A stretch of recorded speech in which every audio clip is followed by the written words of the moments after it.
Yo, what's up, everybody? It's the Bowtie Boss. I'm coming to you live from beautiful Beverly Hills right here. You're asking me, why am I in Beverly Hills and not in Vegas? Let's see, because I'm perpetrating way too hard, like I got a couple bucks, and Beverly Hills seemed like a good thing with everybody else being in Vegas. I can't afford the 12, the 15, the 25, the 30, the $100,000 ticket, so I'm here, man. But let me get right into the prediction here. I'm going to jump past all the keys and everything. I'm going to give that to you all in a little bit. But first and foremost, Mayweather is going to win this fight, period. I knew it way back when they announced it. I knew it before they announced it. I knew it 5 years ago before this thing even came up. Everybody knew it. Now everybody don't want to accept it, and it might not happen exactly how I said, but for the most part, it's going to be exactly like I'm talking. So first things first, man. The keys to victory here are all in Money Mayweather's favor, not Pacquiao's, and I gotcha. Listen, before I even get into anything else, so let me do this one. The excuses from this fight are going to be off the charts.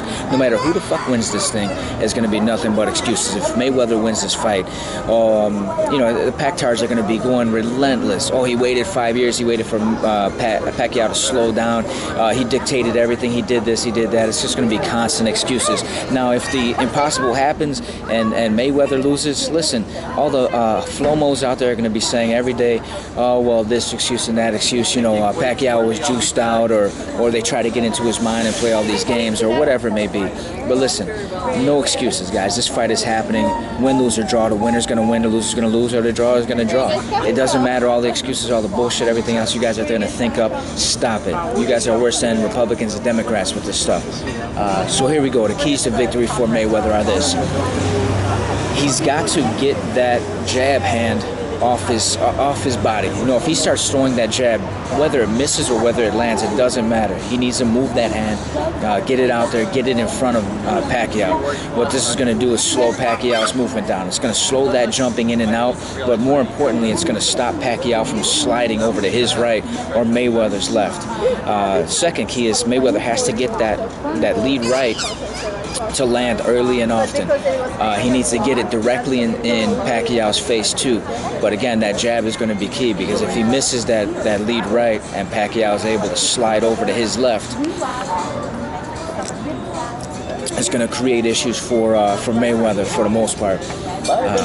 And then he's going to have that half step back and then uncork that right uppercut to the body. I know he's been working on it. I talk to people who talk to people who talk to people. I don't want to act like I actually know somebody inside of his camp, but I have a couple of sources that I think are credible enough to know that he's working a lot on body work. He's working a lot on upper body strength as well.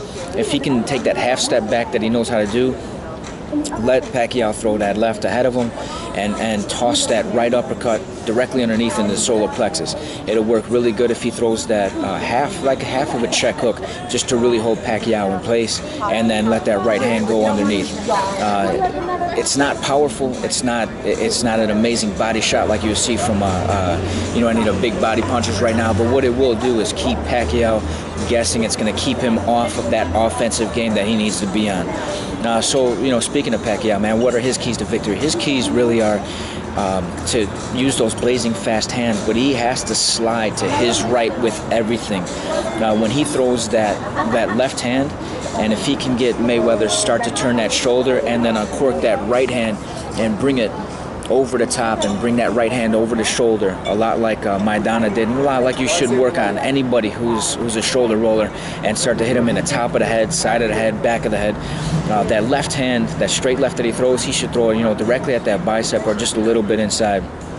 And then also for Pac-Man, make a high-intensity fight, but actually throw to the body. He doesn't do it a ton. Throw to the body, not to land to the stomach, but throw to the body, throw to the arms, throw to the rest of that stuff, and make Mayweather's legs work. A lot of people said Mayweather's legs don't look as good as they used to, and they surely don't. He looked at a couple of times in that Maidana fight like his legs were getting tired.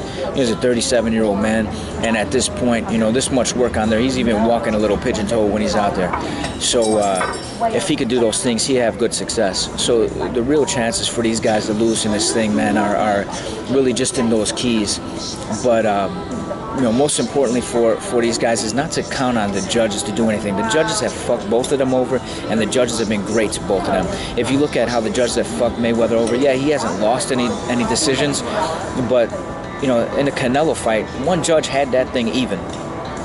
Think about that. One judge had it even. All they had to do was take another guy on the payroll or another guy who was as inept as C.J. Ross, and that thing would have gone to Canelo. Nobody. Canelo's mom doesn't think he won that fucking fight, so how can anybody else? Further, I don't even need to belabor the point. I mean, Bradley winning against Pacquiao was a job and nothing else. He got robbed in that fight completely. Thanks, bro. No problem. He got robbed completely in that fight. So, it makes no sense to even think that one of these guys or the other is going to win on a decision or lose on a decision based on, some judges doing some crazy shit.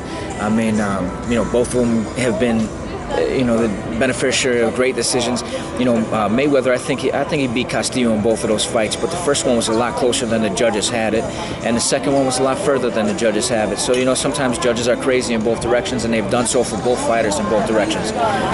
So, needless to say, I don't think the judges are going to be a huge influence on who really comes out ahead in this thing, because I think the judges suck no matter what.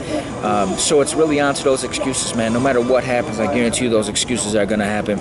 But again, here we go. I got Mayweather winning this thing by it's going to be a split or majority decision, but it really is going to be a unanimous decision. When I add up my card at the end of it, I'm talking about maybe something 116-112. But, look for this one, man. If Pacquiao builds 3 to 4 rounds on Mayweather early, where he's up 3 rounds to 1 or 4 rounds to 1 or something like that, it's going to be tough for somebody like a Mayweather to pick up that pace and get him out of there, or pick up that pace and win 7-8 rounds in a row. So that's it. It's a Bowtie Boss. Beverly Hills prediction for Mayweather-Pacquiao. Mayweather by decision.